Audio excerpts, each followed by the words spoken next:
Good evening, Facebook, and welcome to the Insurance Pilot, where we make you a better insurance consumer in about 5 minutes a week. Welcome back. It's been a while since we've been on, but we've got some things going on. I thought I'd want to talk about primarily the coronavirus, which everybody, of course, is talking about. I wanted to put some things out because we've gotten a number of questions at the office. It seems like the phone's been ringing off the hook the last 2 or 3 days, and my phone's been blowing up. First of all, before I get too deep into the insurance part, I want to say if you're here in Northwest Florida, we've done this before. Only the last time we did it without power. For a while, we did it without water. We did it without gasoline. We did it without trees. We did it without cell phones. So I think what we're going through here, relative to what happened after Hurricane Michael, frankly, is peanuts. So I think as long as we're very careful, as long as we follow the advice we're given, wash your hands, social distancing, the normal things, I think we're going to be fine, and I think this is going to be an inconvenience. I think probably what's going to happen mostly that's going to get to people is the inconvenience of having our kids home unexpectedly, for those of you with young children where you've got to make arrangements to get them cared for while you're at work. I know a lot of people are going to be able to work from home, and I'm going to post some things about computer viruses and things about that. It's a little bit outside my normal lane, but we are going to talk about cyber liability. I want to get back in, though, to coronavirus and your insurance. We tried this earlier today, and we had some technical trouble, so I wanted to get in front of it. The intent of insurance, of property insurance, is not really to cover viruses and illnesses and things like that. That's the purview of health insurance. And for unemployment, really what you're looking at, frankly, is unemployment insurance. But I wanted to explain a little bit and answer the questions that I've gotten at the office for those of you that might have them and just haven't articulated them yet.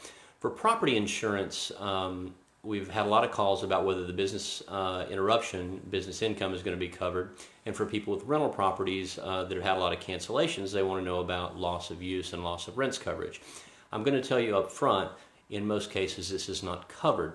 But I wanted to explain why, because I've seen a lot of interesting commentary, and I've seen some very enterprising attorneys making calls and getting out in front of this, asking people if they've filed their coronavirus claims yet. I don't want you to accept unrealistic promises. The trigger for coverage, whether it's business income or loss of rents, in almost every policy out there is damage to the actual property. What an insurance policy doesn't cover is sort of a general condition, an environmental condition, such as the flu or the coronavirus. If it rains for 3 weeks at the beach and someone cancels their rental, that's not going to be covered, and no one expects that. Let's say that there is some sort of closure because of road conditions or something like that by a governmental body. That's not covered. We're going to come back to civil authority coverage in just a minute, though. So the trigger, the thing that has to happen, is for there to be damage at the property that's insured. And I want to be very clear about this. It's not, I don't think, that insurance companies are trying to avoid coverage and trying to avoid real claims like hurricane, fire, maybe vehicle damage from a vehicle running into a building.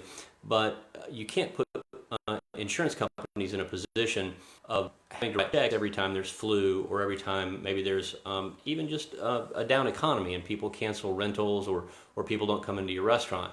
So it's simple, it's clean, it's very legally specific that there has to be damage to your premises.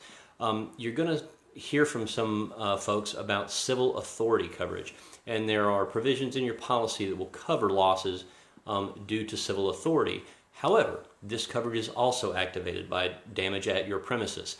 If a civil authority deems your place unsafe, if it is inaccessible, something of that nature, then your insurance policy may light up and cover your loss of income as well. However, in this situation, it's not that our properties are inaccessible.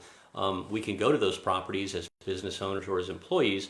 We just not be able to use them as intended. We've had a lot of bar and restaurant owners call us now that bars are closed, wanting to make claims. I will say this, if you want to make a claim to your insurance company, you certainly can. If you want to argue for coverage, I'm not suggesting that you don't want to do that. I am suggesting that you have very realistic expectations when you do so, and if you have say an attorney or somebody like that make you a bunch of promises about how they're going to get you paid, you need to be very, very suspicious of that. And what I would say is, don't write them a big check up front. I'm going to leave it there because I do think it's that simple. There's some additional exclusions in your policy for pollutants and for viruses, bacterial agents, things such as that, that I think make this even more clear. And you can search for those with a Control F in a PDF copy of your policy. You can search for bacteria or virus or something like that, and it's very simple and very straightforward. You don't have to read through a 60 or 80 page policy. Of course, you can always call us at the office. We're going to be there throughout this whole thing. We may have to close the doors depending on what the government tells us to do, but our plan right now is to just be very careful, be very diligent about sanitizing things, and we're going to be there to answer questions and help as best we can. What I would say again is we've done this before. Be careful, be smart, and I think we'll do fine. And don't forget to check on your neighbors, especially if they're elderly. We'll be back to you in about a week with more insurance tips. Thanks very much.